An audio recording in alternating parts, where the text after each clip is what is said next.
आज मैं आपको मानसिक जाप के बारे में बताऊंगी कि इस मानसिक जाप के कितने ज्यादा लाभ हैं। मानसिक जाप का मतलब मन से जाप करना होता है। जाप 3 प्रकार के होते हैं, वैसे चैनल पे वीडियो में फिर भी शॉर्ट में बता देती हूँ। वाचिक, जो वाणी से बोलकर किया जाता है, यानी कि जैसे मैं अभी आपसे बात कर रही हूँ, वाचिक ही आपको सुनाई दे रहा है। दूसरे नंबर का जाप होता है उपांशु। उपांशु में होठ और जीभ हिलती हैं और बाहर आदमी को आवाज समझ में नहीं आती, अगर थोड़ी बहुत निकल भी गई तो दूसरे को स्पष्ट समझ में नहीं आती। और तीसरे नंबर का जप, जो सबसे उच्च श्रेणी का जप है, वो होता है मानसिक जप। अब ऐसा भी ना समझना आप कि वाचिक और उपांशु का लाभ नहीं मिलेगा, लाभ उनसे भी मिलेगा, लेकिन उनकी बजाय इसका ज्यादा है। जब आप उस क्लास को पढ़ के लास्ट वाली क्लास में आएंगे तो आपको नॉलेज पूरी होगी ना। अगर आपने कोई क्लास जंप कर ली तो आपकी वो नॉलेज छूट जाती है, बहुत फर्क पड़ता है। इसीलिए मैं कह रही हूँ, पहले वाचिक जप करेंगे और उपांशु जप करेंगे तो आपका शरीर इस तरह से रेडी हो जाएगा, तैयार हो जाएगा कि आपको मानसिक जप का वास्तव में आनंद आएगा और आप उस गहराई तक पहुंच पाएंगे।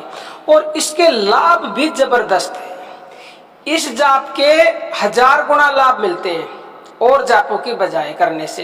मन एकाग्र होता है, मन को शांति मिलती है।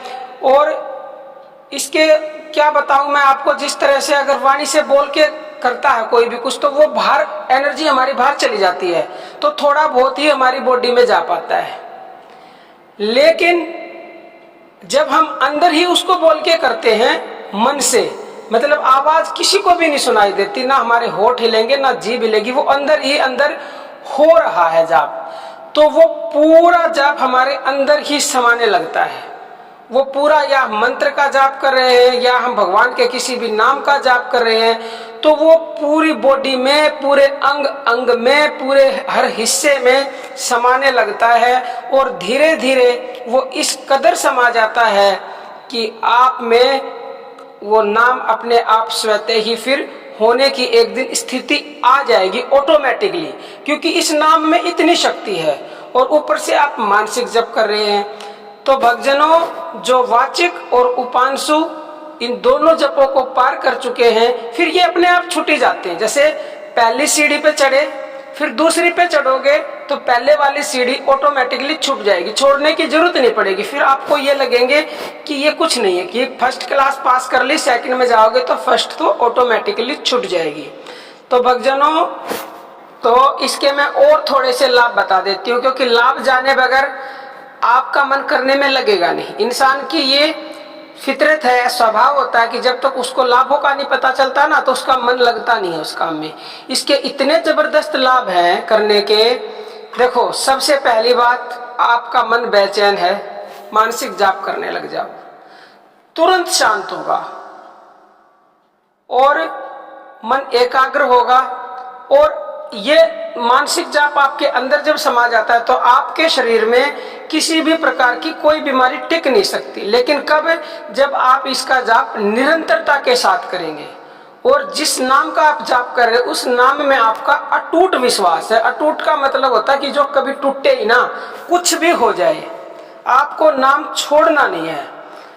तो फिर इसके लाभ अवश्य ही होंगे, ऐसा हो ही नहीं सकता कि लाभ ना मिले।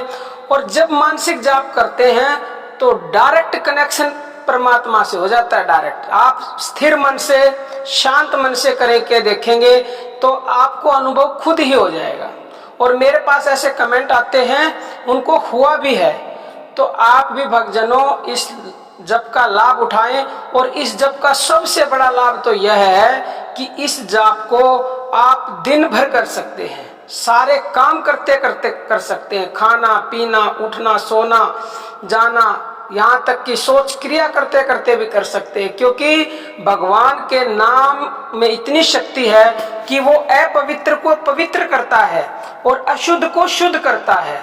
क्योंकि बहुत से मनुष्य ऐसे कमेंट करते हैं कि अशुद्ध अवस्था में इसका जाप कैसे कर सकते हैं, हम तो प्याज लहसुन खाते हैं। देखो, हमारा तो विश्वास ये है, बहुत से लोग मानते होंगे ना, मैं किसी को गलत ठहराना चाहती हूँ, कि भगवान का नाम जब पापी को भी शुद्ध कर देता है, पापों का नाश कर देता है, तो क्या फिर प्याज लहसुन, क्या फिर शुद्ध और अशुद्ध। इसमें इतनी शक्ति है कि ये सब अशुद्धताओं को मिटा देगा। तो फिर आप इसके नाम का मानसिक जाप तो हर अवस्था में कर सकते। कितना बड़ा लाभ है मानसिक जप का। तो भक्तजनों, आप कोई भी संकोच ना रखें। आप हर समय सफर में हैं, कहीं पर भी एक बार इसकी आदत डाल लो, इसको तुम ढाल लो जीवन में, बस फिर ये तुम्हारा जीवन ही संवार देगा। फिर तुम धन्य हो जाओगे। फिर परमात्मा से तुम्हारा जब कनेक्शन हो गया तो आगे की सीढ़ियां अपने आप तुम्हें दिखाई देने लग जाएंगी कि अब तुम्हें करना क्या है।